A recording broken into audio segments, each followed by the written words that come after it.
एक दिन एक पिता अपने बेटे के साथ घर में अकेला था। दोनों अपने अपने कमरे में सो रहे थे, लेकिन जब पिता अपने बेटे के रूम में गया तो उसने देखा कि किसी ने उसके मासूम बेटे के चेहरे को बुरी तरह से कुचल दिया और उसकी बेरहमी से हत्या कर दी। पुलिस को जैसे ही इस घटना की खबर मिली, इन्वेस्टिगेशन शुरू हो गई। लेकिन हैरानी की बात तो ये थी कि हर सबूत, हर गवाह सिर्फ एक ही इंसान की तरफ इशारा कर रहा था, और वो था बच्चे का पिता खुद। फिर धीरे धीरे सबको यकीन हो गया कि उसी ने अपने बेटे की जान ली है। ना उसकी पत्नी ने उसकी बात मानी और ना ही उसके माँ बाप ने। हर किसी ने बिना सोचे समझे उसको ही कातिल मान लिया। डेविड बार बार बोलता रहा कि मैंने अपने बेटे को नहीं मारा, लेकिन किसी ने भी उसकी एक भी नहीं सुनी। अब आखिरकार कोर्ट ने भी उसको अपने ही बेटे की हत्या का दोषी मानकर उम्र कैद की सजा सुना दी और उसको जेल भेज दिया। अब जेल में रहते रहते उसको 5 साल बीत गए। इन 5 सालों में ना ही डेविड अपने परिवार वालों से मिला और ना ही कोई उससे मिलने के लिए आया। लेकिन एक दिन अचानक से उसकी सिस्टर इन लॉ रेचल उससे मिलने के लिए जेल में आ गई और उसके हाथ में एक फोटो भी थी। फोटो में दिख रहा एक छोटा सा बच्चा बिल्कुल डेविड के बेटे मैथ्यू के जैसा लग रहा था, और सिर्फ चेहरा ही नहीं, उसके गाल पर वही बर्थ मार्क भी था जो मैथ्यू के चेहरे पर हुआ करता था। अब ये फोटो देखकर डेविड के मन में एक उम्मीद की किरण जाग गई और उसको पूरा यकीन हो गया कि उसका बेटा मैथ्यू अभी भी जिंदा है। लेकिन अगर उसे अपनी बेगुनाही साबित करनी है तो असली सच दुनिया के सामने लाना ही होगा, और जेल के अंदर रहते ये काम मुमकिन नहीं हो सकता। अब देखना यह है कि डेविड क्या करेगा। दोस्तों, ये कहानी बहुत ही इंटरेस्टिंग होने वाली है, सो एंड तक बने रहना।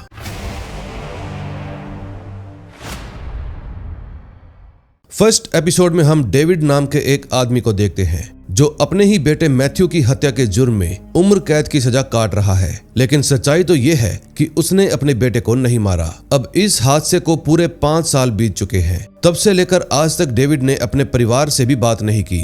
लेकिन एक दिन उसकी सिस्टर इन लॉ रेचल उससे मिलने के लिए जेल में आती है। रेचल पेशे से एक जर्नलिस्ट है। शुरू में डेविड उससे मिलने से मना कर देता है, लेकिन गार्ड बताता है कि रेचल को आपसे एक जरूरी बात करनी है। ये बात सुनते ही डेविड उससे मिलने के लिए चला जाता है। अब 5 साल बाद वो पहली बार अपने ही किसी रिश्तेदार से मिल रहा था। रेचल उसका हालचाल पूछने के बाद बताती है कि मेरी बहन श्रेयल ने दूसरी शादी कर ली और बहुत जल्द वो माँ बनने वाली है। ये बात सुनकर डेविड को थोड़ा दुख जरूर होता है, लेकिन असल में वो खुश था कि श्रेयल सब कुछ भुलाकर अपनी नई जिंदगी शुरू करने जा रही है। फिर रेचल उसको एक थीम पार्क की फोटो दिखाती है। तस्वीर में उसके 3 दोस्त नजर आ रहे थे, लेकिन डेविड की नजर उन पर नहीं बल्कि उनके पीछे खड़े एक छोटे से बच्चे पर जाकर रुक जाती है। वो बच्चा बिल्कुल मैथ्यू की तरह ही दिख रहा था, और हैरानी की बात तो ये थी कि उसके गाल पर भी वही बर्थमार्क था जैसा उसके बेटे के गाल पर हुआ करता था। ये देखते ही डेविड को पूरा यकीन हो जाता है कि वो बच्चा और कोई नहीं,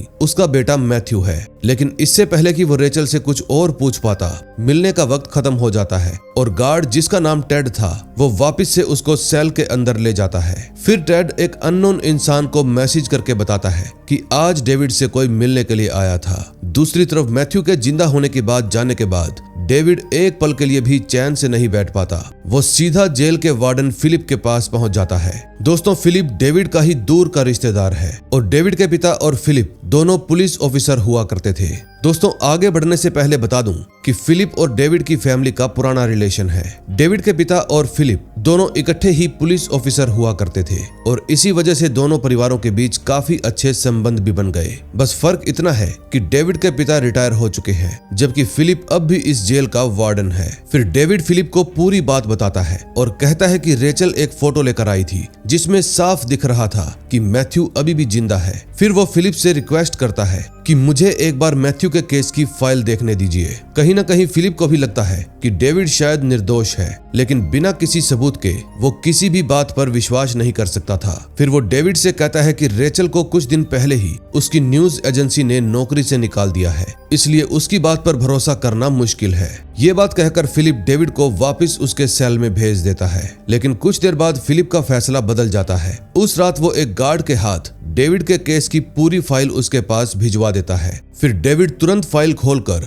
उस रात हुई हर बात को ध्यान से पढ़ना शुरू कर देता है। और अब कहानी जाती है 5 साल पीछे फ्लैशबैक में। कोर्ट में ये साबित हो चुका था कि मैथ्यू की हत्या डेविड ने ही की है। किलर ने बेसबॉल बैट से मैथ्यू के चेहरे का इतना बुरा हाल कर दिया था कि उसको पहचानना भी मुश्किल हो गया था, लेकिन बाद में डीएनए टेस्ट ने ये बात कंफर्म कर दी कि वो लाश मैथ्यू की ही थी। डेविड के खिलाफ कोर्ट में उसकी एक पड़ोसी ने, जिसका नाम विंसलो है, ने भी गवाही दी थी और उसका कहना था कि उसने डेविड को जंगल में मर्डर के हथियार को छिपाते हुए अपनी आंखों से देखा था। लेकिन अगर डेविड ने मैथ्यू को मारा ही नहीं था तो फिर विंसलो ने झूठी गवाही क्यों दी? अब इस बात के सिर्फ 2 ही मतलब हो सकते थे, या तो किसी ने उसको मोटी रकम देकर खरीद लिया था और या फिर उसको जान से मारने की धमकी दी गई थी। अब कहानी प्रेजेंट में आती है। अगली सुबह जेल के गार्ड टेड के फोन पर एक अननोन नंबर से मैसेज आता है। मैसेज में लिखा था कि डेविड को खत्म कर दो। दूसरी तरफ डेविड रेचल को फोन करके दोबारा से जेल में मिलने के लिए बुलाता है। उस दिन डेविड की लॉन्ड्री में ड्यूटी लगी हुई थी। फिर फोन रखने के बाद वो अपने काम पर चला जाता है। तभी रोज नाम का एक कैदी उसके पास आता है। ये कोई आम कैदी नहीं था, बल्कि एक बहुत ही खतरनाक साइकोपैथ था। इसने अपने ही घर में 6 लोगों की बड़ी ही बेरहमी से हत्या करके उनके बॉडी पार्ट्स फ्रीजर में रख दिए थे। सीधी बात करें तो ये आदमी किसी भी हद तक जा सकता था। फिर अचानक से रोज बिना कुछ कहे डेविड पर टूट पड़ता है। वो लगातार उसके चेहरे पर वार करके उसे जान से मारने की कोशिश करता है, लेकिन डेविड भी चुपचाप पिटने वालों में से नहीं था। वो तुरंत पलटवार करके रोज को भी बुरी तरह से पीटता है। तभी जेल के गार्ड्स वहां पर पहुंचकर दोनों की लड़ाई छुड़वा देते हैं। फिर नेक्स्ट डे रेचल दोबारा से डेविड से मिलने के लिए जेल में आती है। फिर डेविड उसको बताता है कि मैंने पूरी केस फाइल पढ़ी है और अब मेरे सामने कई बड़े सवाल खड़े हो गए। अगर मैथ्यू जिंदा है तो 5 साल पहले मिली लाश किसकी थी और डीएनए रिपोर्ट ने उस लाश को मैथ्यू कैसे बता दिया, और सबसे बड़ी बात, विंसलो ने मेरे खिलाफ झूठी गवाही क्यों दी? फिर डेविड कहता है कि अगर हमें सच्चाई तक पहुंचना है तो सबसे पहले विंसलो को ढूंढना होगा।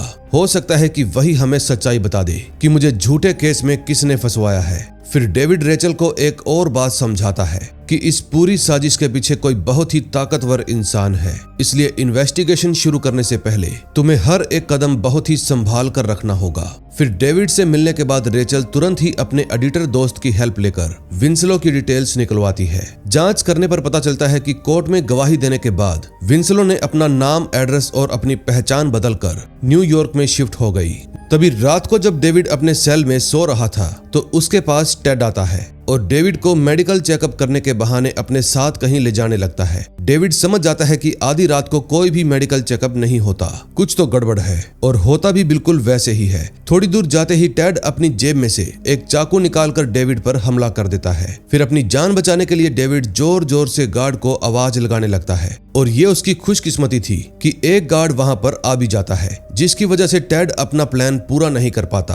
फिर अगली सुबह जब डेविड को होश आता है तो उसे पता चलता है कि टेड ने पूरी कहानी ही पलट दी। उसने वार्डन फिलिप से कहा कि डेविड रात में जेल से भागने की कोशिश कर रहा था, और जब टेड ने उसको रोकना चाहा तो डेविड ने उस पर चाकू से हमला करने की कोशिश की।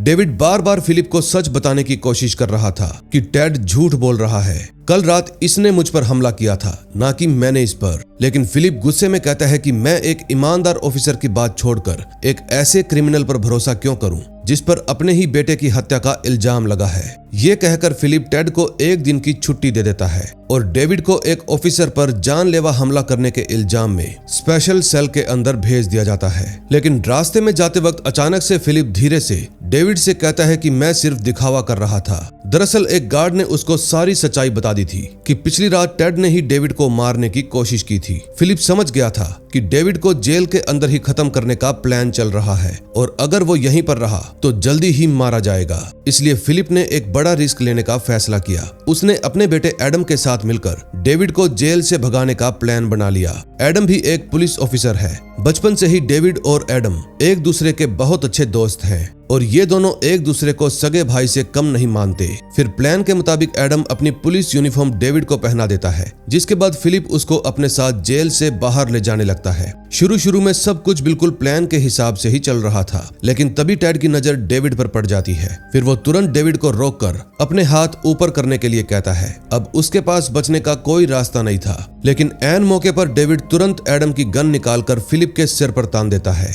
फिर वो दोनों ऐसे नाटक करने लगते हैं जैसे डेविड जेल से भागने के लिए फिलिप को होस्टेज बनाकर अपने साथ ले जा रहा हो, और इसी नाटक की वजह से वो जेल के मेन गेट से बाहर निकलने में कामयाब हो जाते हैं। फिर जेल से निकलते ही डेविड और फिलिप एक वैन में बैठकर वहां से निकल जाते हैं, लेकिन कुछ दूर जाते ही पुलिस फोर्स उनके पीछे लग जाती है। कई पुलिस वैन्स और हेलीकॉप्टर्स लगातार उनका पीछा करने लगते हैं। हाईवे पर पहुंचते ही पुलिस हर तरफ से उनको घेर लेती है। फिर उनकी गाड़ी रोकने के लिए कई ऑफिसर सड़क पर स्पाइक स्ट्रिप बिछा देते हैं ताकि वैन उनके ऊपर चढ़ते ही टायर फट जाए। इतने में फिलिप के फोन पर एक ऑफिसर का फोन आता है। डेविड फोन उठाता है और साफ साफ कह देता है कि अगर तुम लोगों ने रास्ता क्लियर नहीं किया तो मैं फिलिप को गोली मार दूंगा। अब पुलिस के पास कोई चारा नहीं बचता, मजबूरी में उन्हें रोड से स्पाइक स्ट्रिप हटानी पड़ती है। फिर मौका मिलते ही डेविड पूरी स्पीड से वैन भगाकर पुलिस के एक बैरिकेड को पार कर लेता है। फिलहाल वो पुलिस के चंगुल से तो निकल गया था, लेकिन पूरी पुलिस फोर्स अब भी उसके पीछे लगी हुई थी।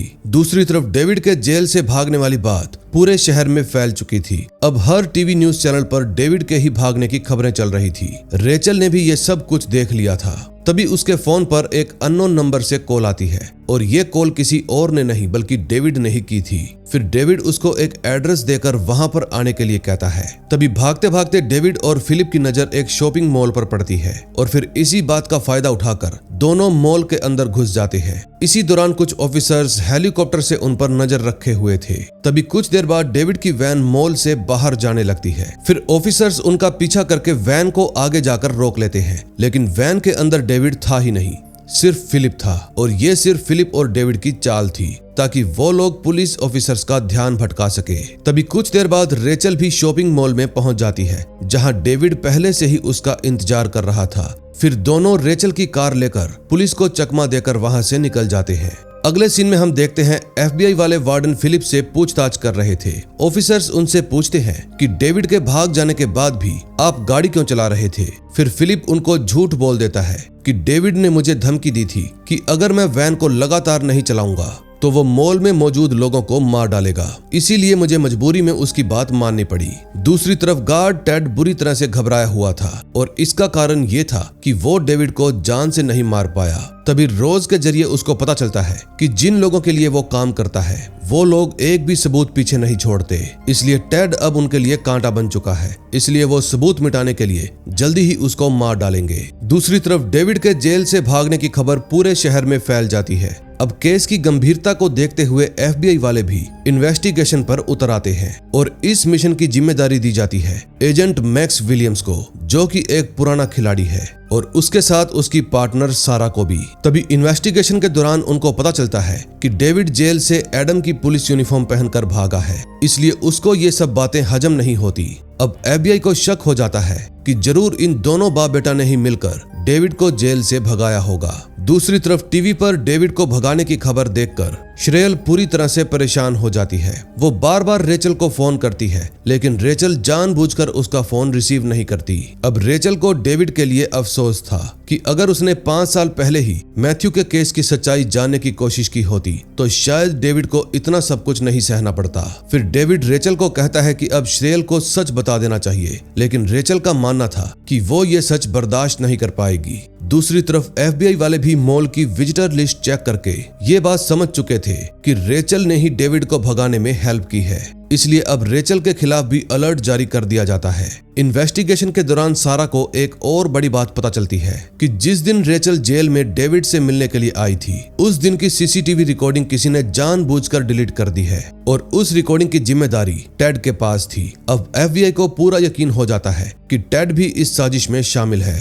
अब इसी दौरान टेड के फोन पर एक और मैसेज आता है, और उसमें लिखा था कि खुद को खत्म कर दो वरना तुम्हारी पूरी फैमिली को मार दिया जाएगा। अब ये मैसेज पढ़ते ही टेड पूरी तरह से घबरा जाता है। फिर वो रोते हुए अपनी फैमिली को घर से कहीं दूर भेज देता है, क्योंकि उसको पता था कि उसकी और उसकी फैमिली की जान खतरे में है। दूसरी तरफ डेविड और रेचल टेड के घर पर पहुंच जाते हैं, इस उम्मीद में कि टेड से उसको सब कुछ पता चल जाएगा कि किसने उसको डेविड को मारने की सुपारी दी थी। वहां डेविड अपनी सेफ्टी के लिए एक गन भी लेकर जाता है, लेकिन टेड पहले से ही बुरी तरह से डरा हुआ था। वो डेविड को देखते ही तोते की तरह बोलना शुरू कर देता है और उसको सारी सच्चाई बता देता है कि मुझे सिर्फ तुम पर नजर रखने के पैसे मिलते थे, किसी ने भी मेरे साथ तुम्हारी जान लेने का सौदा नहीं किया था।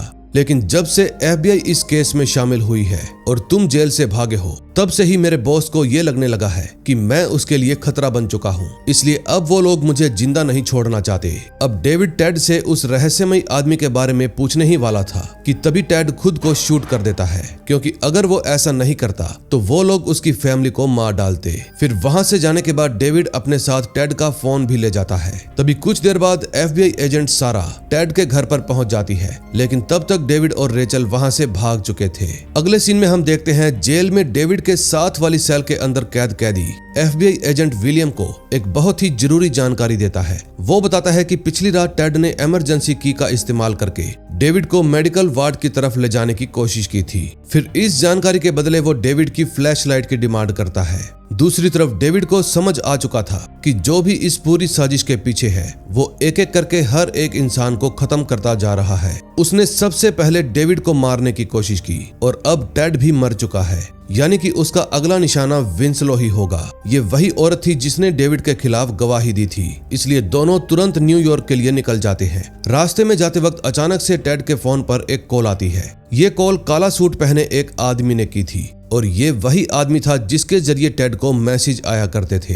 अब ये आदमी कौन है और किसके लिए काम करता है, ये हमें आगे पता चलेगा। तभी वो ब्लैक सूट मैन डेविड को धमकी देता है कि जिस इंसान से तुम टकरा रहे हो तुम्हें उसकी ताकत का बिल्कुल भी अंदाजा नहीं है। लेकिन डेविड भी बिना डरे जवाब देता है कि वो चाहे कोई भी हो, मैं अपने बेटे को ढूंढ कर ही रहूंगा। तभी कुछ देर बाद डेविड और रेचल न्यूयॉर्क पहुंच जाते हैं। दोस्तों, 5 साल जेल में बिताने के बाद डेविड पहली बार इतनी भीड़ के अंदर आया था और कई सालों बाद इतनी चकाचौंध देखकर वो बिल्कुल खामोश हो जाता है। दूसरी तरफ रेचल अपने एक्स बॉयफ्रेंड हाइडन को फोन करती है। हाइडन एक बहुत ही अमीर आदमी है और आज भी वो रेचल को पसंद करता है। रेचल हाइडन से कुछ दिनों के लिए उसका फ्लैट मांगती है और हाइडन भी बिना कोई सवाल जवाब किए उसकी बात मान लेता है। दूसरी तरफ FBI भी इस केस में तेजी से आगे बढ़ रही थी। इन्वेस्टिगेशन के दौरान सारा और विलियम्स दोनों को टेड के बैंक रिकॉर्ड्स में से एक अजीब ट्रांजैक्शन मिलती है और पता चलता है कि पिछले 5 साल से RH होल्डिंग्स नाम की एक कंपनी हर महीने टेड के अकाउंट में पैसे डाल रही थी, यानी कि जब से डेविड जेल के अंदर कैद हुआ है टेड को उस पर नजर रखने के पैसे मिल रहे थे। अब FBI वालों को शक होने लगता है कि टेड ने पैसे लेकर डेविड को जेल में ही मारने की कोशिश की होगी और फिर अपना बदला लेने के लिए डेविड ने टेड के घर में जाकर उसको जान से मार डाला। लेकिन इस बात का उनके पास कोई भी सबूत नहीं था कि डेविड ने ही टेड को मारा है। तभी अचानक से विलियम्स को डेविड की फ्लैशलाइट का ख्याल आता है। फिर जब सारा जेल में जाकर डेविड के सामान की लिस्ट चेक करती है तो उसे पता चलता है कि फ्लैशलाइट वहां से गायब हो चुकी है। फिर वो दोनों तुरंत ही डेविड के सेल की तलाशी लेने के लिए पहुंच जाते हैं। थोड़ी देर ढूंढने के बाद टॉयलेट के अंदर वो फ्लैशलाइट मिल जाती है और उसके साथ मैथ्यू के मर्डर केस की फाइल भी थी। फिर जब सारा फाइल चेक करती है तो उसकी नजर विंसलो के नाम पर पड़ती है, जिसके नाम को सर्कल करके मार्क किया हुआ था। ये देखकर FBI को लगता है कि डेविड का अगला निशाना विंसलो ही होगी, क्योंकि उसने डेविड के खिलाफ गवाही दी थी। दूसरी तरफ फिलिप और एडम की मुश्किलें और भी बढ़ने लगती हैं। डेविड के जेल से भागने की वजह से इन दोनों पर ही शक किया जा रहा था। तभी एडम के फोन पर एक मैसेज आता है। मैसेज पढ़ते ही एडम बिना कुछ बताए घर से निकल जाता है। फिर रास्ते में वो अपनी कार से एक बड़ा फावड़ा निकालकर कब्रिस्तान के अंदर जाने लगता है। दरअसल वो वहां पर मैथ्यू की ग्रेव को खोदने के लिए आया था। दूसरी तरफ हाइडन को भी टीवी के जरिए डेविड के जेल से भागने की खबर मिल जाती है। अब क्योंकि डेविड और रेचल एक दूसरे के रिश्तेदार हैं, इसलिए उसको शक हो जाता है कि जरूर रेचल उसके घर में डेविड को ही छुपा रही है। इसलिए वो अपने घर में लगे CCTV कैमरा चेक करने लगता है। अब जिस बात का उसको डर था वही हुआ। उसको पता चल जाता है कि रेचल ने डेविड को ही उसके घर पर छिपा रखा है। अगले सीन में हम देखते हैं डेविड के पिता लैनी फिलिप से जवाब मांगते हैं कि आखिर जेल के अंदर इतना सब कुछ कैसे हो गया। लेकिन तभी वही सूट पहना हुआ आदमी जो अब तक सिर्फ फोन पर ही नजर आता था, चुपके से श्रेल के घर के आसपास घूमता दिखाई देता है। अब एक बात तो साफ थी कि उसकी नजर अब डेविड की फैमिली पर है। अब यहीं से कहानी फ्लैशबैक में जाती है और समय है 4 जुलाई 2021।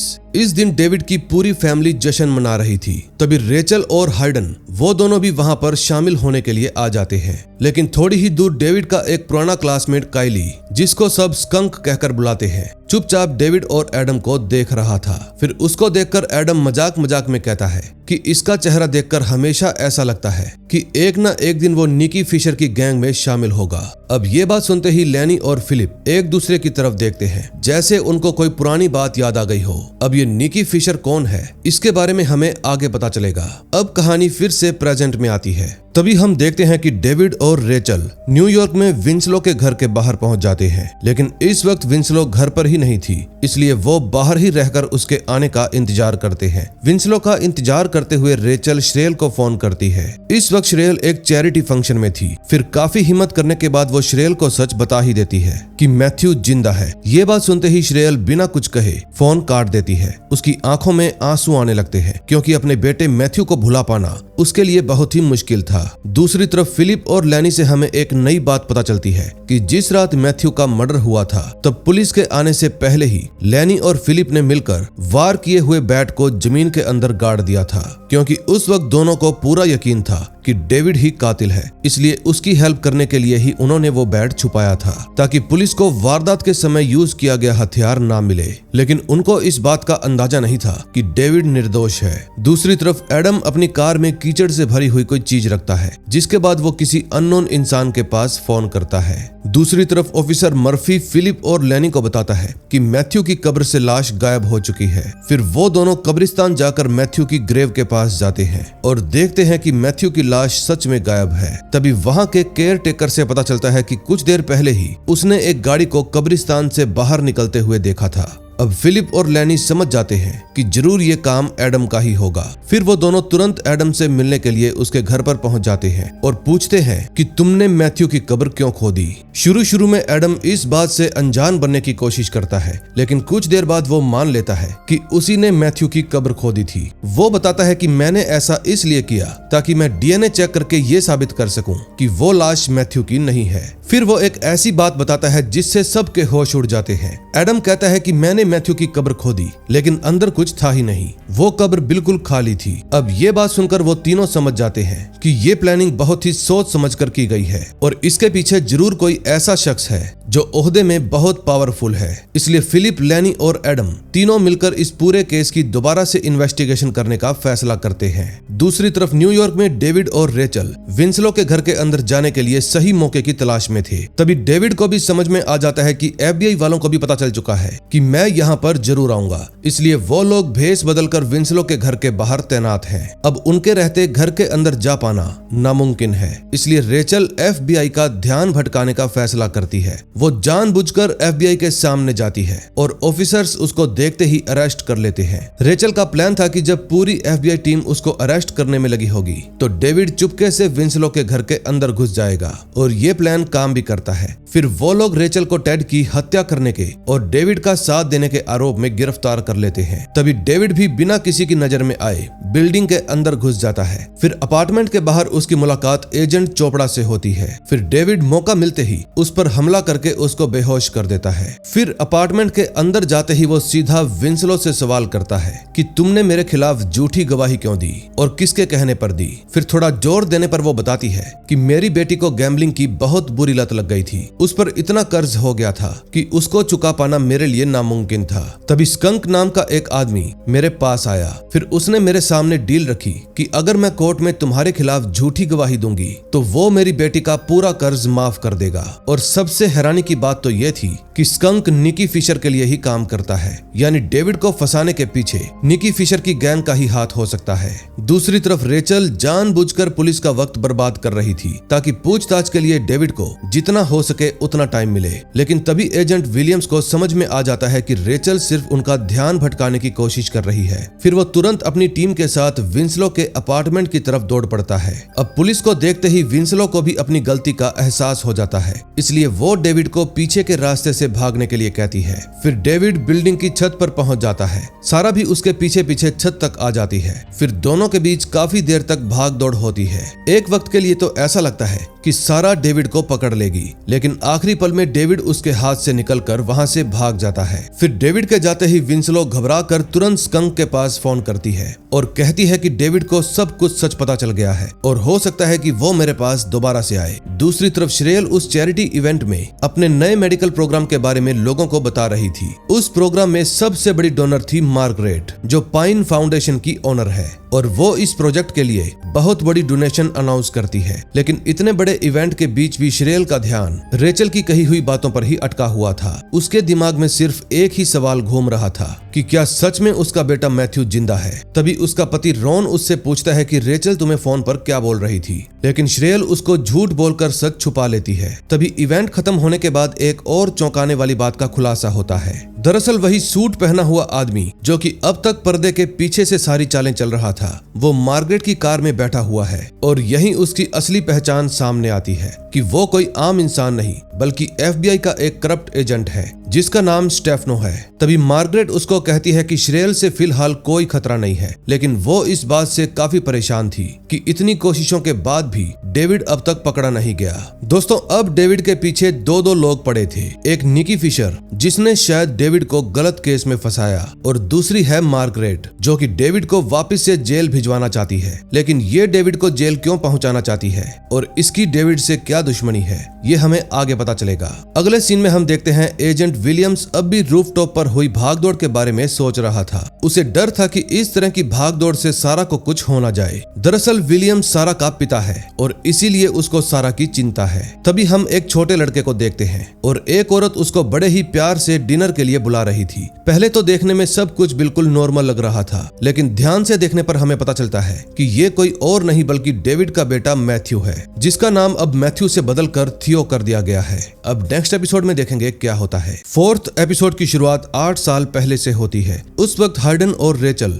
दोनों का ब्रेकअप हो चुका था, लेकिन अलग होने के बाद भी दोनों अच्छे दोस्त बने हुए थे। एक दिन रेचल हाइडन की चैरिटी स्पीच तैयार करने में उसकी हेल्प कर रही थी। फिर हाइडन बताता है कि मैं चाहता हूं कि मेरी माँ को यकीन हो जाए कि मैं अब पहले जैसा लापरवाह इंसान नहीं रहा, क्योंकि मेरी माँ को अभी भी मुझ पर भरोसा नहीं है। अब रेचल को भी अपनी फिक्र करते हुए देखकर हाइडन को अपनी पुरानी गलतियों का एहसास होता है। फिर वो रेचल से एक और मौका मांगता है और दोबारा से रिलेशनशिप में आने की बात करता है, लेकिन रेचल उसको मना कर देती है। उसका कहना था कि वो इस तरह से अपनी दोस्ती के रिश्ते को खराब नहीं करना चाहती। अब कहानी फिर से प्रेजेंट में आती है। रेचल को ऑफिशियली अरेस्ट कर लिया गया था।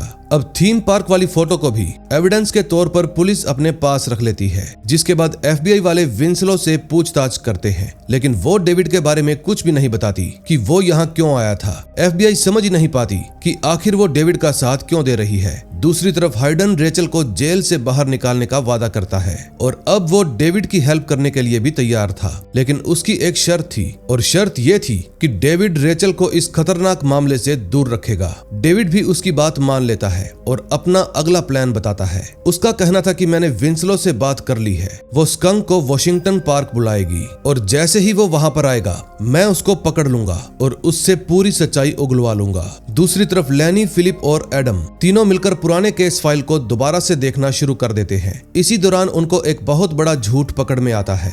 दरअसल मैथ्यू के गायब होने वाली रात हॉस्पिटल के एडमिनिस्ट्रेटर रोनाल्ड ने बताया था कि श्रेयल को एक बस एक्सीडेंट की वजह से हॉस्पिटल बुलाया गया था, जबकि रिकॉर्ड्स चेक करने पर पता चलता है कि उस रात कोई बस एक्सीडेंट नहीं हुआ था। और हैरानी की बात तो ये थी कि रोनाल्ड कोई और नहीं बल्कि श्रेयल का पति रॉन है। अब लैनी को अपनी पुरानी गलती पर बहुत पछतावा होता है और एहसास होता है कि उसने बिना सच जाने डेविड को ही कातिल मान लिया। अब वो एक बार फिर से सच्चाई तक पहुंचने का फैसला करता है और सीधा श्रेयल के पास पहुंच जाता है। फिर वो उससे उस रात के बारे में पूछता है। श्रेयल बताती है कि उस रात रॉन ने मुझे कहा था कि एक्सीडेंट में घायल लोगों को किसी दूसरे हॉस्पिटल में भिजवा दिया गया है, लेकिन लैनी साफ साफ कह देता है कि रॉन तुमसे झूठ बोल रहा था। लेकिन श्रेयल तो फिर भी अपने पति का ही भरोसा करती है और लैनी की बात मानने से इनकार कर देती है। दूसरी तरफ वॉशिंगटन पार्क जाने से पहले हाइडन अपनी गन डेविड को दे देता है, लेकिन दूर खड़ा स्टेफिनो ये सब कुछ देख लेता है। फिर वो तुरंत किसी को फोन करके कहता है कि हमारे सामने एक नई प्रॉब्लम खड़ी हो गई है। दूसरी तरफ FBI भी इस केस की हर छोटी बड़ी बात को जोड़ने की कोशिश कर रही थी। सारा को समझ में नहीं आ रहा था कि थीम पार्क वाली फोटो का इस केस से क्या कनेक्शन है। फिर वो विंसलो के फोन रिकॉर्ड्स चेक करती है और उसे पता चलता है कि विंसलो लगातार स्कंक नाम के आदमी से बातें किया करती थी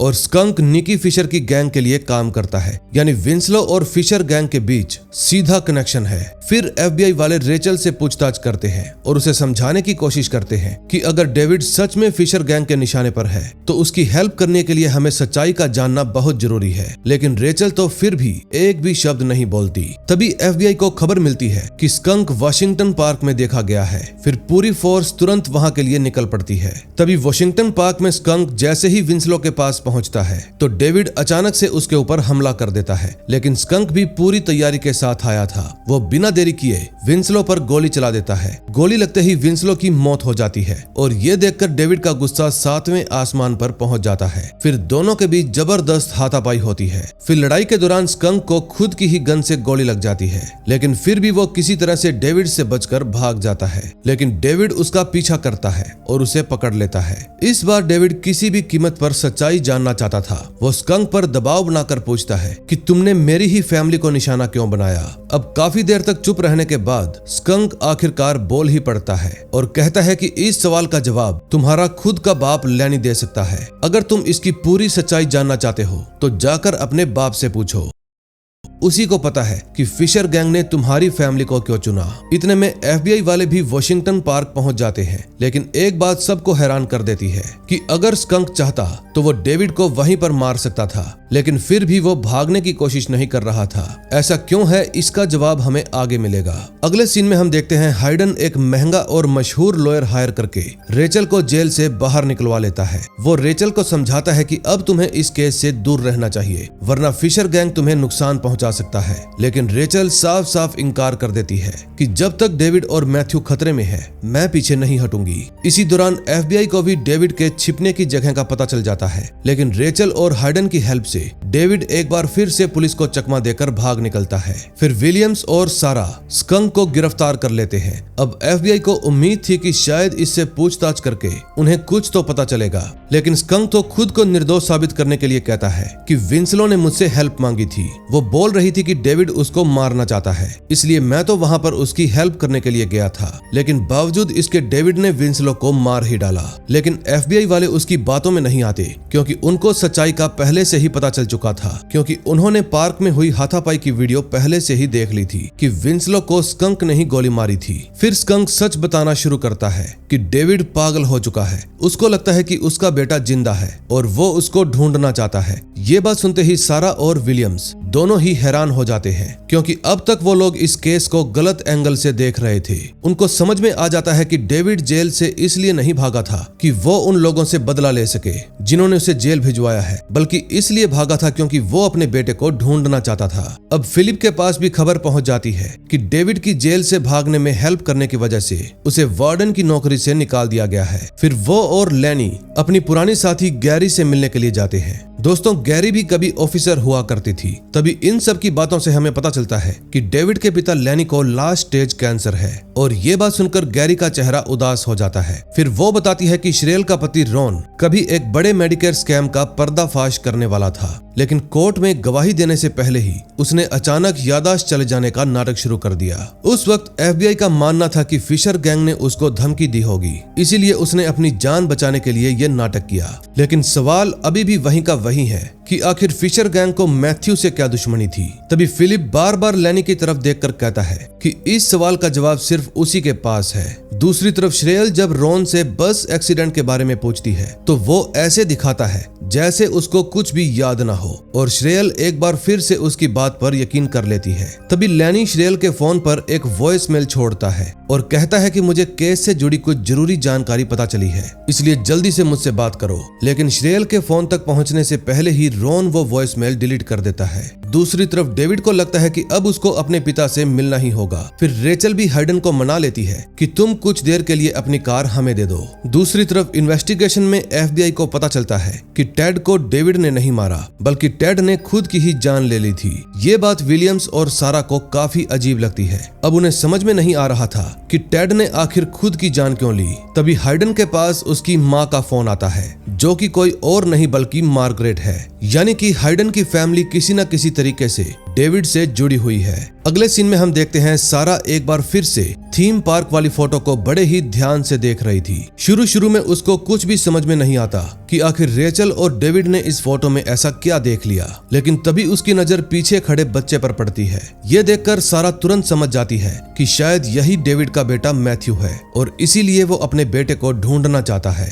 दूसरी तरफ लैनी अपनी पुरानी फाइल्स में से लियाम फिशर का केस निकाल कर चेक कर रहा था, लेकिन जैसे ही वो फाइल को खोलता है, पीछे से कोई आकर उसके ऊपर गन तान देता है। अब नेक्स्ट एपिसोड में देखेंगे क्या होता है। 5वें एपिसोड की शुरुआत 5 साल पहले स्विट्जरलैंड के जिनेवा शहर से होती है। एक डिटेक्टिव जिसका नाम मुलर था, मार्टिन बिशोफ नाम के एक अनाथ बच्चे की जान बचाकर उसको एक ऑर्फनेज में छोड़कर आता है। लेकिन कुछ दिन बाद मुलर को पता चलता है कि मार्टिन कहीं गायब हो गया। अब कहानी वापस से प्रेजेंट में आती है। सारा अब उस बच्चे की तलाश कर रही थी जिसकी बॉडी का इस्तेमाल मैथ्यू की फेक लाश बनाने के लिए किया गया था। इस बार इस इन्वेस्टिगेशन में ऑफिसर मुलर भी सारा का साथ देता है। कहीं न कहीं उसको लग रहा था कि जरूर मैथ्यू की जगह मार्टिन की बॉडी का ही इस्तेमाल किया गया होगा। दूसरी तरफ रेचल अब ऑफिशियली इस केस से बाहर हो चुकी थी, इसलिए उसका एडिटर जिम बिना उसकी परमिशन के मैथ्यू वाली पूरी स्टोरी पब्लिश कर देता है। उस आर्टिकल में रेचल की बताई हुई हर बात लिखी हुई थी,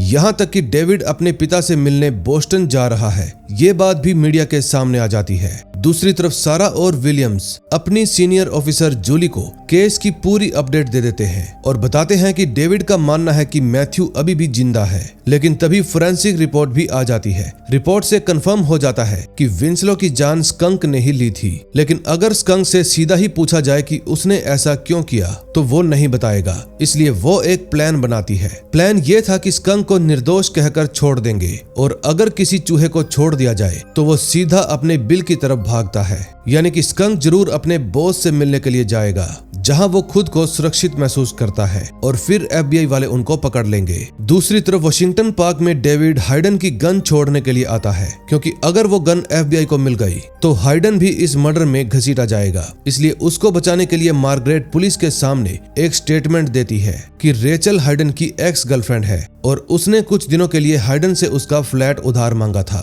लेकिन हाइडन को बिल्कुल भी पता नहीं था कि रेचल एक भगोड़े के साथ वहां पर रुकी होगी। और तो और रेचल बिना बताए हाइडन की गन भी वहां से ले गई। ये बात सुनकर हाइडन काफी नाराज हो जाता है, क्योंकि इस झूठ की वजह से रेचल पर और भी कई सारे इल्जाम लग सकते हैं। अगले सीन में हम देखते हैं डेविड और रेचल चुपके से लैनी के घर पर पहुंच जाते हैं, लेकिन लैनी तो वहां पर नजर ही नहीं आता। तभी उनकी मुलाकात आंट सोफी से होती है। सोफी बताती है कि डेविड के पिता को कैंसर है और साथ में वो ये भी बताती है कि रॉन ने बस एक्सीडेंट वाली कहानी झूठ बोली थी। अब ये बात सुनते ही डेविड को यकीन हो जाता है कि रॉन इस पूरी साजिश में किसी न किसी तरीके से जुड़ा हुआ है। दूसरी तरफ बोस्टन जाते वक्त सारा के मन में पहली बार डेविड को लेकर शक पैदा होने लगता है। वो विलियम्स से पूछती है कि अगर डेविड वाकई में निर्दोष हुआ तो क्या होगा, लेकिन विलियम्स कहता है कि FBI का काम किसी को सही या किसी को गलत साबित करना नहीं है, बल्कि एक मुजरिम को पकड़ना है। इसलिए हमें सिर्फ अपनी ड्यूटी पर ही ध्यान देना चाहिए। कुछ देर बाद FBI भी लैनी के घर पर पहुंच जाती है। वो सोफी से लैनी के बारे में सवाल करते हैं, जबकि उसी वक्त डेविड और रेचल भी घर के अंदर ही अलमारी के अंदर छुपे हुए थे। तभी इसी दौरान डेविड की नजर लियाम फिशर की पुरानी केस फाइल पर पड़ती है। फिर सोफी जानबूझकर FBI का ध्यान भटकाने की कोशिश करती है ताकि डेविड और रेचल को भागने का मौका मिल जाए, लेकिन FBI को सोफी की चाल के बारे में पता चल जाता है। इसलिए क्रिमिनल्स का साथ देने के जुर्म में वो सोफी को गिरफ्तार कर लेते हैं। सोफी की गिरफ्तारी के बाद डेविड को एक बात समझ में आ चुकी थी कि अगर इस पूरी साजिश के पीछे निकी फिशर का हाथ है तो पूरी सच्चाई उसी से निकलवानी होगी। इसलिए वो एडम से मिलने के लिए पहुंच जाता है। एडम बताता है कि निकी फिशर 5 साल पहले ही क्राइम की दुनिया से दूर हो गया था और उसके बाद से किसी को भी पता नहीं कि वो कहां पर रहता है। ये बात सुनते ही डेविड एक खतरनाक प्लान बनाता है। वो फैसला करता है कि निकी की बेटी लेना को किडनैप करके उसके बदले निकी से मैथ्यू की सच्चाई पूछेगा। लेकिन एडम को यह प्लान बिल्कुल भी सही नहीं लगता। वो डेविड को रोकने की बहुत कोशिश करता है, लेकिन डेविड तो किसी की भी नहीं सुनता। वो सीधा लेना के पास पहुंच जाता है। फिर डेविड उसको बंदूक दिखाकर उठाकर मजबूर करता है कि तुरंत अपने पिता के पास फोन करो। फोन मिलते ही हम पहली बार निकी फिशर को देखते हैं, जो इस समय समुद्र के किनारे बैठा हुआ था। निकी फोन पर डेविड को समझाता है कि लेना को कोई भी नुकसान मत पहुंचाना, लेकिन इस वक्त डेविड अपने बेटे के बारे में जानना चाहता था, इसलिए वो निकी की बात नहीं सुनता। इतने में स्कंक अपने आदमियों के साथ वहां पर पहुंच जाता है। डेविड का ध्यान भटकते ही लेना मौका देखकर उस पर टीजर चला देती है। अब तेज करंट लगने की वजह से डेविड जमीन पर गिर जाता है। अब स्कंक और उसके आदमी डेविड की जान लेने ही वाले थे, तभी एडम वहां पर आ जाता है। लेकिन इस बार जो होता है उसकी किसी ने भी उम्मीद नहीं की थी। एडम स्कंक को रोककर कहता है कि प्लान बदल गया है, अब निकी खुद डेविड से बात करना चाहता है। ये बात सुनकर डेविड के पैरों तले से जमीन खिसक जाती है, क्योंकि उसको पता चल जाता है कि एडम तो खुद ही निकी के लिए काम करता है। अब डेविड का अपने बचपन के दोस्त के ऊपर से भरोसा उठ जाता है, क्योंकि अब तक वो उसको धोखा देते हुए आ रहा था। लेकिन एडम कहता है कि मैं मजबूर था, मेरे पास कोई और रास्ता नहीं था। अगले सीन में हम देखते हैं रेचल रोन और श्रेयल से मिलने के लिए पहुंच जाती है। वो रोन से सीधा बस एक्सीडेंट वाली बात पर सवाल करती है, और इस बार रोन सच बता देता है कि मेरा श्रेयल पर पहले से ही दिल आ गया था, इसी वजह से मैंने बस एक्सीडेंट की झूठी कहानी बनाई ताकि उस रात श्रेयल के साथ कॉफी पीने का मौका मिल सके। ये सच्चाई सुनने के बाद श्रेयल का दिल टूट जाता है। फिर वो गुस्से में वहां से चली जाती है, क्योंकि अगर वो उस रात हॉस्पिटल आने की बजाय घर पर ही रहती तो शायद आज मैथ्यू जिंदा होता। फिर वो रेचल को बताती है कि डेविड और उसके बीच का रिश्ता पहले ही कमजोर हो चुका था। हम दोनों फर्टिलिटी प्रॉब्लम्स की वजह से काफी परेशान रहते थे, और ऐसे वक्त में रोन ने ही मेरा साथ दिया और मुझे एहसास दिलाया कि कोई तो है जो मेरी परवाह करता है। इसीलिए मैंने उस रात रोन के साथ कॉफी पीने का फैसला किया। यानी कि एक तरह से श्रेयल ने डेविड के साथ चीट किया। तभी रेचल उसको थीम पार्क वाली फोटो दिखाती है। जैसे ही श्रेयल उस फोटो को देखती है तो उसको यकीन हो जाता है कि यही उसका बेटा मैथ्यू है। फिर रेचल मैथ्यू के बारे में और सबूत जुटाने के लिए दोबारा से हाइडन से मिलती है। उसको पता चलता है कि जिस दिन थीम पार्क में मैथ्यू जैसा बच्चा दिखाई दिया था, उस दिन वहां पर पाइन फाउंडेशन का एक बहुत बड़ा इवेंट भी हुआ था, और पाइन फाउंडेशन किसी और का नहीं बल्कि हाइडन की फैमिली का ही था। रेचल को लगता है कि अगर उस इवेंट की ऑफिशियल फोटोज मिल जाए तो शायद मैथ्यू के बारे में और भी सुराग मिल सकते हैं। फिर हाइडन बिना कोई देरी किए इवेंट की सारी फोटोज का एक्सेस देने के लिए तैयार हो जाता है। लेकिन दूर बैठा स्टेफनो इन दोनों पर नजर रखे हुए था। वो तुरंत मार्गरेट को फोन करके कहता है कि हाइडन को सच का पता नहीं चलने दिया जाएगा। अगले सीन में हम देखते हैं FBI वाले लियाम फिशर की पुरानी फाइल्स को दोबारा से खोल देते हैं। फिर इन्वेस्टिगेशन में पता चलता है कि सालों पहले फिलिप और लेनी ने निकी फिशर के बेटे लियाम को मर्डर के केस में गिरफ्तार किया था, लेकिन बाद में जेल के अंदर ही लियाम की मौत हो गई। अब FBI को शक होता है कि निकी फिशर शायद इसी बात का बदला लेने के लिए लेनी और फिलिप की फैमिली को निशाना बना रहा है। तभी FBI वालों को खबर मिलती है कि निकी फिशर के लोग डेविड को एक प्राइवेट एयर स्ट्रिप की तरह लेकर जा रहे हैं। ये बात सुनते ही सारा और विलियम्स पूरी टीम के साथ उनका पीछा करते हैं। फिर कुछ दूर जाकर सड़क पर जबरदस्त कार चेस शुरू हो जाती है। दोनों तरफ से गोलियां चलने लगती हैं और पूरा इलाका जंग के मैदान में बदल जाता है। विलियम्स सारा से कहता है कि अगर जरूरत पड़े तो डेविड को गोली मारने से भी हिचकिचाना मत। लेकिन तभी अचानक से स्कंक विलियम्स पर गोली चला देता है। फिर विलियम्स बुरी तरह से जख्मी होकर जमीन पर गिर जाता है। अब अपने पिता को इस हालत में देखकर सारा का गुस्सा फूट पड़ता है और वो बिना एक भी पल गवाए स्कंक पर गोली चला देती है। फिर उसका फायदा उठाकर डेविड और एडम प्राइवेट जेट तक पहुंच जाते हैं और फिर जेट को वहां से उड़ा ले जाते हैं। कुछ देर बाद जब डेविड की आंख खुलती है तो वो खुद को फ्लोरिडा में पाता है। फिर जैसे ही वो संभलने की कोशिश करता है, सामने खड़ा निकी फिशर बिना कुछ कहे उसके चेहरे पर जोरदार मुक्का मारता है। अब नेक्स्ट एपिसोड में देखेंगे क्या होता है। 6th एपिसोड की शुरुआत 10 साल पहले से होती है, जहां निकी फिशर हॉस्पिटल में खड़ा अपने बेटे लियाम की लाश की पहचान कर रहा था। फिर अपने बेटे की बॉडी देखते ही उसकी आंखों से आंसू निकल आते हैं, क्योंकि लियाम की मौत ने उसको बहुत दुख पहुंचाया था। अब कहानी प्रेजेंट में आती है। डेविड की जब आंखें खुलती है तो वो खुद को निकी फिशर के सामने पाता है। लेकिन हैरानी की बात तो ये थी कि निकी बिल्कुल शांत नजर आ रहा था। वो बार बार अपने बेटे लियाम की बात करता है और बताता है कि मेरे लिए मेरा बेटा सब कुछ था। फिर कुछ देर बाद वो डेविड को किसी दूसरी जगह पर लेकर जाता है और वहां पर पहुंचते ही डेविड के होश उड़ जाते हैं, क्योंकि वहां उसके पिता लेनी को कुर्सी से बांध कर रखा गया था। अब निकी पूरी सच्चाई बताना शुरू करता है और बताता है कि उस वक्त मैंने डिस्ट्रिक्ट अटॉर्नी पर दबाव डालकर लियाम के खिलाफ सारे चार्जेस हटवा दिए थे, यानी कानूनी तौर पर लियाम बच गया था। लेकिन फिलिप और लेनी ने उसके खिलाफ झूठे सबूत तैयार किए और उन फेक एविडेंस की वजह से लियाम दोबारा जेल पहुंच गया और वहीं जेल के अंदर उसकी मौत हो गई। फिर मैंने उसी दिन ठान लिया कि मैं अपने बेटे का बदला फिलिप और लैनी से लेकर ही रहूंगा। और इतना कहने के बाद वो बंदूक निकालकर सीधा लैनी के सिर पर तान देता है। फिर वो डेविड से कहता है कि आज तुम्हें सिर्फ एक इंसान को बचाने का मौका मिलेगा, या तो लैनी को बचा लो या फिर अपने बेटे मैथ्यू को। ये बात सुनते ही डेविड बिल्कुल सुन्न हो जाता है। उसको समझ में ही नहीं आता कि अब उसे क्या करना चाहिए। तभी अचानक से एडम अपनी गन लेकर वहां पर पहुंच जाता है और निकी की तरफ गन तानते हुए कहता है कि लैनी और डेविड को यहाँ से जाने दो।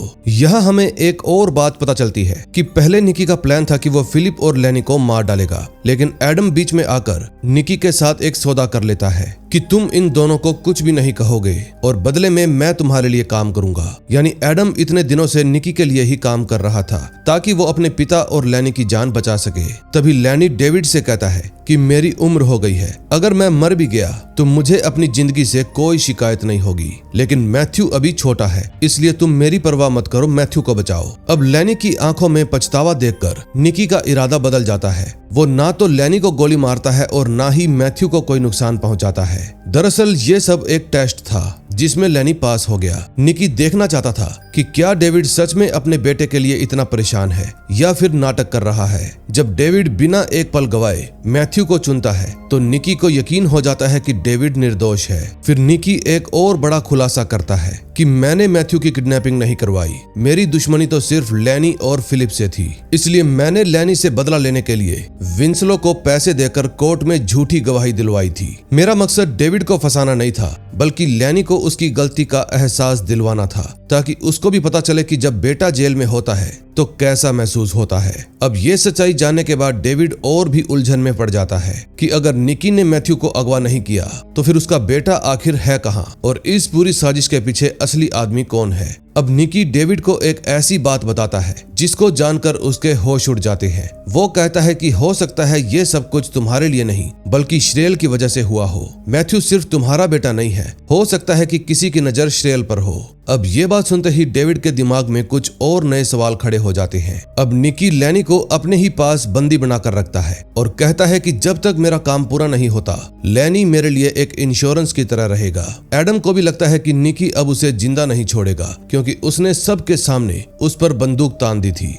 लेकिन हैरानी की बात तो यह थी कि निकी डेविड को बिना कुछ किए वहां से जाने देता है। दूसरी तरफ बोस्टन में विलियम्स की हालत अब पहले से काफी बेहतर हो चुकी थी, लेकिन जूली को लग रहा था कि सारा इस केस में जरूरत से ज्यादा ही इमोशनली इन्वॉल्व हो गई है, इसलिए वो सारा को इन्वेस्टिगेशन से हटा देती है। लेकिन सारा भी हार मानने वालों में से नहीं थी। अब डिटेक्टिव मुलर और एजेंट चोपड़ा दोनों ही जूली से छिपकर सारा की हेल्प करते हैं। फिर वो सारा को मार्टिन नाम के एक गायब हो चुके लड़के की केस फाइल ला कर देते हैं। अब फाइल पढ़कर सारा को भी यकीन होने लगता है कि मैथ्यू ही वो बच्चा हो सकता है जिसकी बॉडी का इस्तेमाल करके मैथ्यू की फेक डेथ दिखाई गई है।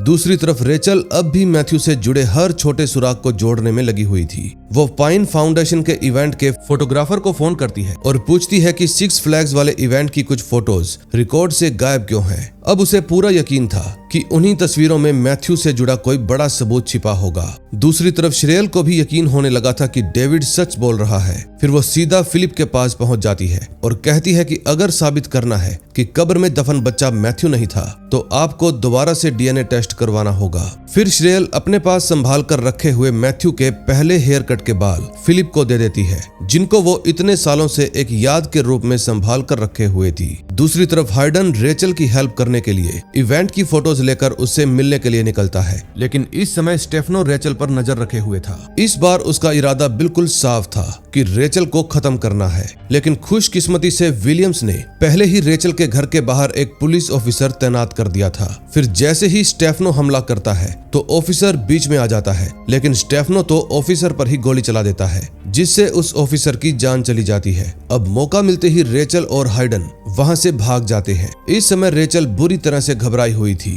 तभी रेचल के फोन पर डेविड का फोन आता है। डेविड उन्हें फ्लोरिडा में निकी के साथ हुई पूरी बात बताता है और फिर एक ऐसी बात कहता है जो सबको हिला कर रख देगी। उसका कहना था कि हो सकता है मैथ्यू मेरा बायोलॉजिकल बेटा हो ही ना, यानी कि जिस बच्चे को मैं अपना बेटा समझकर ढूंढ रहा हूँ हो सकता है कि वो मेरा बेटा है ही नहीं। दूसरी तरफ स्टेफनो तुरंत 911 पर कॉल करता है, लेकिन सच बताने की बजाय वो पुलिस से झूठ कह देता है कि डेविड ने एक पुलिस ऑफिसर की हत्या कर दी। दूसरी तरफ सारा और विलियम्स दोनों मार्टिन के केस पर दोबारा से बात करते हैं, लेकिन इसी बीच बोस्टन पुलिस डिपार्टमेंट को खबर मिल जाती है कि डेविड ने एक पुलिस ऑफिसर की जान ली है। ये खबर सुनते ही डिपार्टमेंट में अलर्ट जारी कर दिया जाता है। फिर विलियम्स तुरंत समझ जाता है कि अगर पुलिस ने डेविड को पहले ढूंढ लिया तो वो बिना कुछ सोचे समझे उस पर गोली चला देंगे। फिर वो सारा से कहता है कि हमें किसी भी हालत में पुलिस से पहले डेविड तक पहुंचना होगा। दूसरी तरफ रेचल और हाइडन प्राइवेट एयर स्ट्रिप से डेविड को लेकर निकल जाते हैं। रास्ते में डेविड एक और बड़ा राज बताता है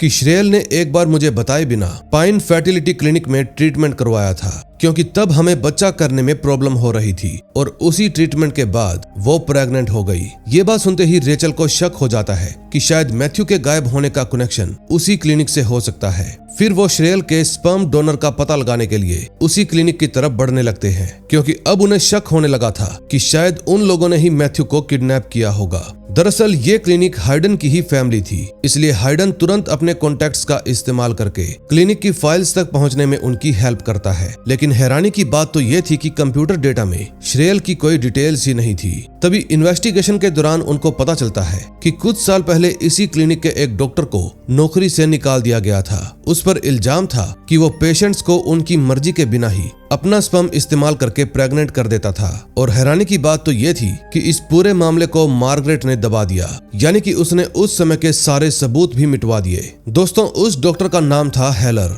और इस वक्त वो श्रेयल के साथ एक ही हॉस्पिटल में काम करता है। इसका मतलब कहीं ऐसा तो नहीं कि मैथ्यू हेलर का ही बच्चा हो और उसी ने ही मैथ्यू को चुराने के लिए ये सारी साजिश रची हो। दूसरी तरफ सीसीटीवी कैमरास की हेल्प से बोस्टन पुलिस को भी पता चल जाता है कि डेविड, रेचल और हाइडन इसी क्लिनिक में आए थे। फिर पुलिस तुरंत वहां पर पहुंच जाती है। हाइडन समझ जाता है कि अगर तीनों एक साथ भागने की कोशिश करेंगे तो कोई भी बच नहीं पाएगा, इसलिए वो जानबूझकर पुलिस के सामने आकर खुद को गिरफ्तार करवा लेता है, ताकि जब पुलिस वाले हाइडन में उलझ जाएं तो डेविड और रेचल पिछले रास्ते से निकल जाएं।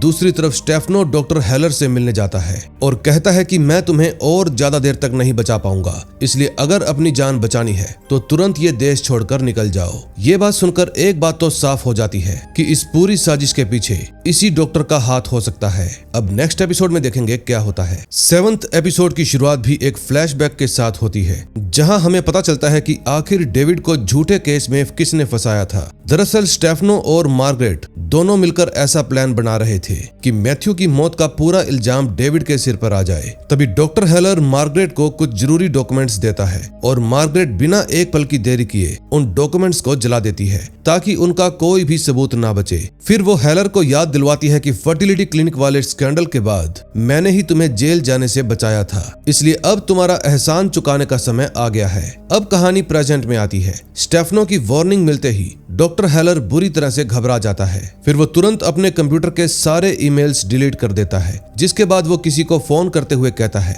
कि अब यहाँ से निकलने का वक्त आ गया है। अगले सीन में हम देखते हैं थियो की नैनी उसको तैयार करते हुए कहती है कि तुम्हें तुरंत यहाँ से जाना होगा, यानी थियो को भी कहीं और ले जाया जा रहा है। दूसरी तरफ हाइडन इस समय जेल में था। तभी उसकी लॉयर उसको बताती है आपके खिलाफ सबूत काफी मजबूत हैं, इसलिए अगर आप बचना चाहते हो तो आपको वही करना होगा जो आपकी माँ आपको कहेगी। फिर कुछ समय बाद हाइडन को जेल से बाहर निकाल लिया जाता है। बाहर निकलते ही वो रेचल के लिए एक वॉइस मेल छोड़ता है और उससे माफी मांगता है कि मैंने पुलिस के साथ डील कर ली और अब मैं ये देश छोड़कर जा रहा हूँ। दूसरी तरफ डिटेक्टिव मोलर भी बोस्टन पहुंच जाता है। फिर वो सारा के साथ सीधा फर्टिलिटी क्लिनिक की तरफ निकल पड़ता है। रास्ते में मोलर उसको एक बड़ा राज बताता है कि मार्टिन मैथ्यू के गायब होने से करीब 3 हफ्ते पहले ही अनाथ आश्रम से लापता हो गया था और सबसे बड़ी बात वो अनाथ आश्रम भी पाइन फाउंडेशन ही चलाती है। फिर वो बताता है कि मार्टिन को MLD नाम की एक बहुत ही रेयर डिसीज थी, जिसके चलते उसके पास जीने के लिए ज्यादा वक्त नहीं बचा था। ये बात सुनते ही सारा को एक नया आइडिया आता है और फिर वो विलियम्स को मनाती है कि एविडेंस में रखे मैथ्यू के DNA सैंपल का दोबारा से टेस्ट करवाया जाए।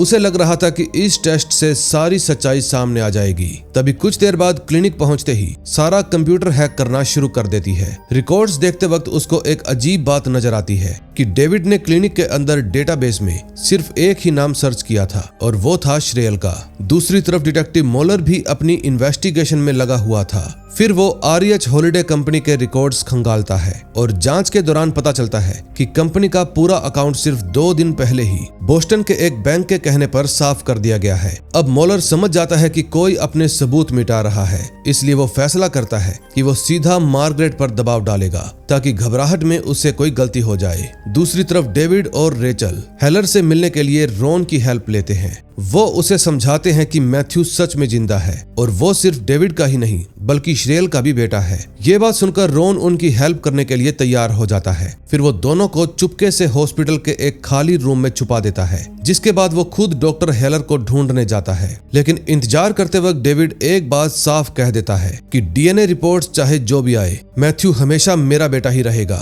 इसी दौरान हॉस्पिटल के बाहर रॉन की मुलाकात डॉक्टर हेलर से हो जाती है, क्योंकि वो हॉस्पिटल से निकलने की तैयारी में था। फिर रॉन उसका रास्ता रोक लेता है। इतने में श्रेयल भी वहां पर पहुंच जाती है। फिर रॉन उसको डेविड के शक के बारे में बताता है। ये बात सुनते ही श्रेयल सीधा डेविड के पास जाती है और रोते हुए उसको गले से लगा लेती है और माफी मांगती है कि मैंने बिना सच जाने तुम्हें ही अपने बेटे का गुनहगार मान लिया था। फिर श्रेयल उसको एक और बड़ा राज बताती है कि मैं फर्टिलिटी क्लिनिक गई जरूर थी, लेकिन ट्रीटमेंट से पहले ही मुझे पता चल गया था कि मैं प्रेग्नेंट हूँ, यानी मैथ्यू तुम्हारा ही बेटा है। और सबसे जरूरी बात, मेरा ट्रीटमेंट डॉक्टर हेलर ने नहीं किया था बल्कि एक लेडी डॉक्टर ने किया था, यानी हेलर पर जो शक किया जा रहा है वो सही नहीं है। अगले सीन में हम देखते हैं गुस्से में आई जूली हॉस्पिटल में विलियम्स के रूम में पहुंच जाती है और तुरंत ही मैथ्यू के डीएनए टेस्ट को कैंसिल कर देती है। फिर वो सारा की हेल्प करने के लिए विलियम्स को भी सख्त वार्निंग देती है और सारा को बिना परमिशन के इन्वेस्टिगेशन करने के जुर्म में सस्पेंड कर देती है। अब विलियम्स तुरंत सारा को इस बारे में बताना चाहता था, लेकिन तब तक सारा रॉन को गिरफ्तार कर चुकी थी, क्योंकि रॉन ने उसको नहीं बताया था कि श्रेयल इस समय कहाँ है। फिर थोड़ी देर बाद सारा को भी समझ में आ जाता है कि रॉन जानबूझकर डेविड को बचाने की कोशिश कर रहा था। फिर ये बात पता चलते ही वो तुरंत हॉस्पिटल के सीसीटीवी कंट्रोल रूम की तरफ भागती है ताकि डेविड का पता लगा सके। दूसरी तरफ डिटेक्टिव मोलर मार्गरेट से मिलने के लिए जाता है ताकि पुलिस को देखकर उससे कोई गलती हो जाए। इस समय वहां पर हाइडन भी मौजूद था। फिर मोलर बिना घुमाए फिराए मार्गरेट से सवाल करना शुरू कर देता है और इल्जाम लगाता है कि मार्टिन और मैथ्यू के पूरे मामले के पीछे तुम्हारा ही हाथ है और अब एफबीआई मैथ्यू के डीएनए का टेस्ट करवा रही है। जैसे ही रिपोर्ट आएगी तुम्हारी सच्चाई दुनिया के सामने आ जाएगी। ये बात सुनते ही मार्गरेट गुस्से में आकर मुलर को तुरंत वहां से निकल जाने को कहती है, लेकिन बाहर निकलते वक्त मुलर की नजर एक नाम पर पड़ती है और वो नाम था रॉबर्ट एडवर्ड हारोल्ड। अब ये नाम देखते ही मुलर एकदम से रुक जाता है, क्योंकि इस नाम के पहले 3 अक्षरों को मिलाया जाए तो REH बनते हैं और यही नाम उस कंपनी RH होल्डिंग से भी मिलता है जो इतने सालों से टेड को पैसे भेज रही थी। यानी इन सब चीजों के पीछे मार्गरेट का ही हाथ था। अब ये बात पता चलते ही ऑफिसर मुलर वापस से जाने लगता है, लेकिन तभी पीछे से हाइडन एक पत्थर से उस पर हमला कर देता है और उस पत्थर से लगातार मुलर के सिर पर वार करने लगता है, जिसके कारण उसकी जान चली जाती है। दूसरी तरफ हॉस्पिटल में श्रेयल को अचानक से एक और बात याद आती है और वो बताती है कि जब मैं फर्टिलिटी क्लिनिक में गई थी तो मैंने वहां अपना असली नाम नहीं लिखवाया था, मैंने वहां अपनी बहन रेचल के नाम से रजिस्ट्रेशन करवाया था। ये बात सुनते ही रेचल और डेविड दोनों सोच में पड़ जाते हैं कि अगर किडनैपर को ये बात पता थी कि रेचल और श्रेयल दोनों बहनें हैं तो इसका मतलब वो उनके बहुत ही करीब का कोई इंसान हो सकता है। तभी रेचल के दिमाग में अचानक से एक नाम आता है और वो नाम था हाइडन। वो सोचती है कि शायद हाइडन को लगा होगा कि क्लिनिक में उसके स्पर्म डोनेट से मैं प्रेग्नेंट होने वाली हूँ और इसी गलतफहमी में उसने मैथ्यू को अपना बेटा समझ लिया। इतने में रेचल के फोन पर 6 फ्लैग इवेंट की मिसिंग फोटोज भी आ जाती है। फिर जैसे ही वो उन तस्वीरों को देखती है उसके होश उड़ जाते हैं। एक फोटो में हाइडन मैथ्यू का हाथ पकड़कर उसके साथ चलता हुआ साफ दिखाई दे रहा था, यानी हाइडन का मैथ्यू से कनेक्शन सिर्फ एक इत्तेफाक नहीं था। दूसरी तरफ सारा भी हॉस्पिटल के सीसीटीवी फुटेज को देखते हुए डेविड, रेचल और श्रेयल के छुपने के ठिकाने के बारे में पता लगा लेती है। फिर वो तुरंत गन लेकर उन्हें सरेंडर करने को कहती है। डेविड उससे रिक्वेस्ट करता है कि प्लीज मुझे कुछ वक्त दे दो, मैं निर्दोष हूँ, मेरा बेटा अभी भी जिंदा है, मैं वादा करता हूँ कोई भी गलत कदम नहीं उठाऊंगा और अगर फिर भी यकीन ना हो तो तुम हर पल मेरे साथ रहो। अब लास्ट एपिसोड में देखेंगे क्या होता है। लास्ट एपिसोड की शुरुआत फ्लैशबैक के साथ होती है, जिस दिन मैथ्यू अचानक से गायब हुआ था। अब इस एपिसोड में हमें असली सच्चाई का पता चलने वाला है। उस रात हाइडन डेविड के घर में घुसकर मैथ्यू को बेहोश करके चुपके से अपने साथ ले जाता है। तभी उसकी माँ हाइडन को ऐसा करते हुए देखकर हैरान हो जाती है, लेकिन हाइडन पूरे यकीन के साथ कहता है कि मैथ्यू मेरा ही बेटा है। अब कहानी प्रेजेंट में आती है। डिटेक्टिव मुलर की हत्या करने के बाद हाइडन बिल्कुल शांत दिखाई देता है। वो आराम से अपने हाथों पर लगा खून साफ करता है, जबकि स्टेफनो मोलर की लाश और बाकी के सबूत मिटाने में लग जाता है। फिर हाइडन ऊपर वाले कमरे में जाता है जहां पर थियो मौजूद था, यानी कि थियो ही असल में मैथ्यू है। फिर मैथ्यू हाइडन को देखकर खुश हो जाता है, क्योंकि उसके लिए हाइडन ही उसका पिता था। फिर हाइडन उसको बताता है कि अब हमें ये जगह छोड़कर कहीं और ही जाना होगा। ये बात सुनते ही मैथ्यू बिना कोई सवाल किए अपना सामान पैक करने लगता है। दूसरी तरफ स्टेफनो मार्गरेट को चेतावनी देता है कि हालात हर मिनट और खराब होते जा रहे हैं। कभी न कभी FBI वालों को इस बारे में पता चल ही जाएगा।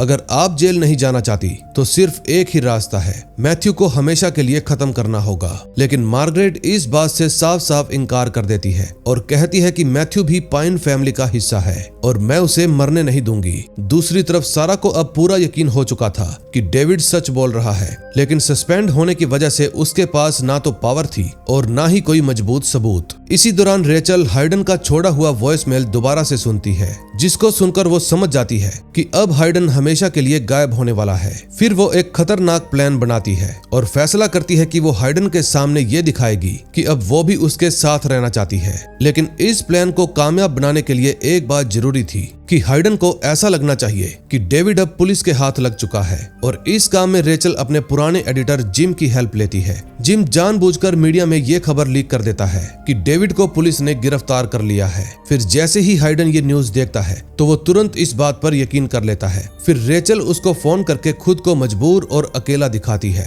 और हाइडन भी उस पर बिना शक किए उसे सीधा ही अपने घर पर बुला लेता है। और यही तो रेचल का प्लान था। अब सही मौके का फायदा उठाकर डेविड और सारा भी चुपके से हाइडन के घर में घुसने वाले थे। तभी हाइडन भी रेचल को अपने साथ ले जाने वाली बात अपनी माँ मार्गरेट को बता देता है। इतने में डेविड और सारा पिछले रास्ते से चुपके से अंदर घुस आते हैं और रास्ते में जो भी गार्ड्स उनके सामने आते हैं, सारा चुपके से उन सबको बेहोश कर देती है। लेकिन इसी दौरान उसकी मुलाकात स्टेफनो से हो जाती है और इस बार सारा उसको बचने का कोई भी मौका नहीं देती। वो स्टेफनो को गोली मारकर हमेशा के लिए उसका काम तमाम कर देती है। दूसरी तरफ डेविड पूरे घर में मैथ्यू को ढूंढने लगता है और आखिरकार उसको ऊपर वाले कमरे में मैथ्यू मिल भी जाता है। अब इतने सालों बाद डेविड अपने बेटे को सही सलामत देखकर बहुत ही इमोशनल हो जाता है। फिर वो धीरे धीरे उसके पास जाकर उसको पूरी सच्चाई बताता है और कहता है कि तुम्हारा असली नाम थियो नहीं बल्कि मैथ्यू है और मैं तुम्हारा असली पिता हूँ। शुरू में मैथ्यू को यह सब कुछ समझ में नहीं आता, लेकिन डेविड की बातें सुनने के बाद वो उसके साथ चलने के लिए मान जाता है। फिर तीनों बिना वक्त गवाए सारा की कार की तरफ भागने लगते हैं। दूसरी तरफ रेचल भी घर के बाहर निकलने ही वाली थी कि हाइडन उसको रोक लेता है और फैसला करता है कि जहां भी वो मैथ्यू और मार्गरेट को लेकर जाएगा तुम भी हमारे साथ चलोगी। लेकिन मार्गरेट को हाइडन का रेचल के लिए यह पागलपन बिल्कुल भी पसंद नहीं था। वो गुस्से में हाइडन को जोरदार थप्पड़ मारती है और चिल्लाते हुए कहती है कि रेचल मैथ्यू को पहचान लेगी। अब रेचल को भी सच पता चल चुका था कि मैथ्यू का असली किडनैपर हाइडन ही है। फिर हाइडन उसके पास आता है और जाने से पहले एक बात कहता है कि मैं कभी भी बुरा पिता नहीं था, मैंने जो भी किया वो सिर्फ और सिर्फ अपने बेटे के लिए किया। फिर रेचल उसको सच बताती है कि मैथ्यू तुम्हारा बेटा है ही नहीं। दरअसल श्रेयल ट्रीटमेंट करवाने से पहले ही प्रेग्नेंट हो गई थी, यानी कि मैथ्यू डेविड का ही बेटा है। ये बात सुनते ही हाइडन के पैरों तले से जमीन खिसक जाती है और उसे पता चल जाता है कि मार्गरेट ने ही सालों पहले एक फेक प्रेगनेंसी रिपोर्ट बनवाई थी। उसने जानबूझकर हाइडन को यह यकीन दिलवाया कि मैथ्यू ही उसका बेटा है ताकि वो कभी भी मैथ्यू को छोड़कर ना जा सके। अब ये सच सामने आते ही हाइडन का गुस्सा फूट पड़ता है और वो अपनी माँ से कहता है कि आपने जिंदगी भर मुझे एक निकम्मा लड़का ही समझा, आप हमेशा मुझे झूठ बोलती रही, आप एक बुरी माँ हो। लेकिन मार्गरेट को अपनी किसी भी बात का पछतावा नहीं था। वो उल्टा हाइडन को ही कमजोर और बेवकूफ कहने लगती है और कहती है कि तुम हमेशा ही गलतियां करते हो और तुम्हारी गलतियों को मुझे ही ठीक करना पड़ता है। अब हाइडन का सब्र टूट जाता है और वो गुस्से में आकर मार्गरेट को गोली मारकर उसकी जान ले लेता है, यानी बेटे के हाथों माँ की मौत। अब हाइडन अपनी पूरी कहानी बताता है कि वो रेचल के साथ अपनी फैमिली बसाना चाहता था, लेकिन श्रेयल जब रेचल के नाम से क्लिनिक में गई तो हाइडन को लगा कि रेचल किसी और के बच्चे की मां बनने वाली है और उसे लगने लगा कि रेचल ने उसको धोखा दिया है, इसलिए वो खुद के स्पर्म से रेचल को बच्चा देना चाहता था और इसीलिए उसने डॉक्टर हेलर को अपनी सारी प्लानिंग बताकर अपना स्पर्म डोनेट किया।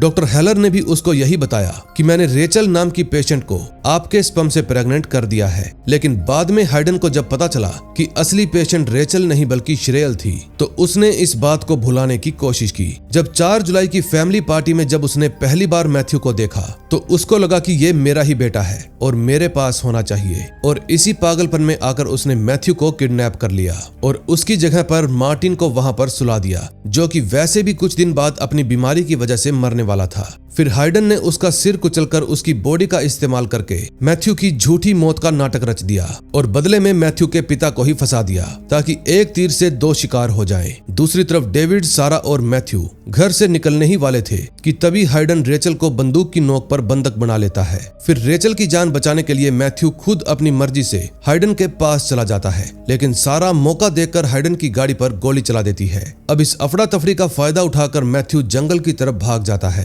हाइडन भी उसके पीछे पीछे जाता है क्योंकि अभी भी वो मैथ्यू को अपने साथ ही रखना चाहता था। तभी डेविड भी वहां पर पहुंच जाता है और दोनों के बीच जबरदस्त हाथापाई शुरू हो जाती है, लेकिन लड़ाई के दौरान हाइडन की गोली डेविड को लग जाती है, जिसके कारण डेविड बुरी तरह से जख्मी होकर जमीन पर गिर जाता है। इतने में सारा भी वहां पर पहुंच जाती है और हाइडन के ऊपर गन तान देती है और फिर वो उसको सरेंडर करने के लिए कहती है, लेकिन हाइडन की नजर सिर्फ मैथ्यू पर थी। फिर वो उसकी तरफ देखकर कहता है कि मेरी लाइफ में अगर मुझसे किसी ने सच्चा प्यार किया है तो वो सिर्फ और सिर्फ मैथ्यू है और वो मुझे मेरी लाइफ में सबसे ज्यादा कीमती है। फिर वो अचानक से सारा के ऊपर गोली चलाने की कोशिश करता है। अब सारा के पास भी कोई दूसरा रास्ता नहीं बचा था, इसलिए वो तुरंत गोली चला देती है, जिससे हाइडन जमीन पर गिरकर अपना दम तोड़ देता है। अगले सीन में हम देखते हैं फिलिप भी अपना डीएनए टेस्ट पूरा करवा चुका था और रिपोर्ट देखते ही सारी सच्चाई सामने आ जाती है कि जिस बच्चे को 5 साल पहले मैथ्यू समझकर दफन कर दिया गया था वो असल में मैथ्यू था ही नहीं। फिर श्रेयल ये रिपोर्ट लेकर तुरंत विलियम्स के पास जाती है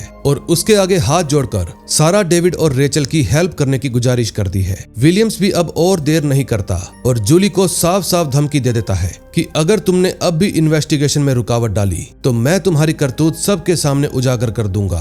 फिर विलियम्स पूरी FBI टीम को पाइन स्टेट भेजने का ऑर्डर देता है। फिर उनकी टीम वक्त रहते वहां पर पहुंच जाती है। फिर डेविड को भी तुरंत हॉस्पिटल में ले जाया जाता है और वहां पर उसकी जान बच जाती है। अब क्योंकि मैथ्यू जिंदा था इसलिए डेविड के ऊपर लगाया गया इल्जाम हट जाता है और 5 साल बाद डेविड को बेगुनाह साबित कर दिया जाता है। अब स्टेफनो की मौत के बाद उसका डेविड के खिलाफ दिया गया झूठा बयान भी किसी काम का नहीं रहता, इसलिए अब डेविड पूरी तरह से आजाद था। अब कहानी 8 महीने आगे जाती है। डेविड एक इंटरव्यू में पूरी दुनिया को बताता है कि मेरे साथ असल में क्या हुआ था और रेचल उसके ऊपर एक किताब भी लिखती है। दूसरी तरफ श्रेयल अब भी रॉन के साथ ही रहती थी और उसी के साथ अपनी बाकी की जिंदगी जीने का फैसला करती है और कुछ ही समय बाद उनके घर पर एक प्यारी सी बेटी का जन्म भी होता है। दूसरी तरफ एडम अपनी पुलिस की नौकरी हमेशा के लिए खो देता है और अब वो गैरी के साथ मिलकर एक प्राइवेट इन्वेस्टिगेटर का काम करता है। डेविड चाहता है कि वो और एडम पहले की तरह भाई जैसे रहने लगे, लेकिन इतना सब कुछ हो जाने के बाद उनका दोबारा से अच्छा दोस्त बन पाना मुश्किल था। तभी हमें एक और बात पता चलती है कि कैंसर के चलते डेविड के पिता लैनी की मौत हो चुकी थी, लेकिन मरने से पहले वो अपने पोते के साथ खुशहाल पल बिता कर गए। अब उनके गुजर जाने के बाद जब फ्यूनरल किया जाता है तो भीड़ देखकर मैथ्यू घबरा कर छुप जाता है। अब डेविड भी उसका डर समझता था। फिर मैथ्यू उदास होकर बताता है कि मुझे हाइडन से पहले की अपनी लाइफ के बारे में कुछ भी याद नहीं है, लेकिन डेविड मुस्कुराकर कहता है कि तुम्हारी यादें ना भी आए तो कोई बात नहीं, हम दोनों मिलकर अब नई और खुशियों से भरी यादें बनाएंगे। अब फ्यूनरल के बाद रेचल डेविड का हाथ पकड़ लेती है और डेविड भी अपने बेटे से वादा करता है कि चाहे तुम कभी भी कहीं भी खो जाओ, मैं हमेशा तुम्हें ढूंढ लूंगा। और इसी इमोशनल एंडिंग के साथ I will find you series की कहानी खत्म हो जाती है। दोस्तों, ये सीरीज एक्सप्लेन करने में काफी मेहनत लगी है, सो एक लाइक और सब्सक्राइब तो बनता है। बाकी मैं मिलूंगा आपसे और भी मजेदार सीरीज के साथ। Till then, bye bye.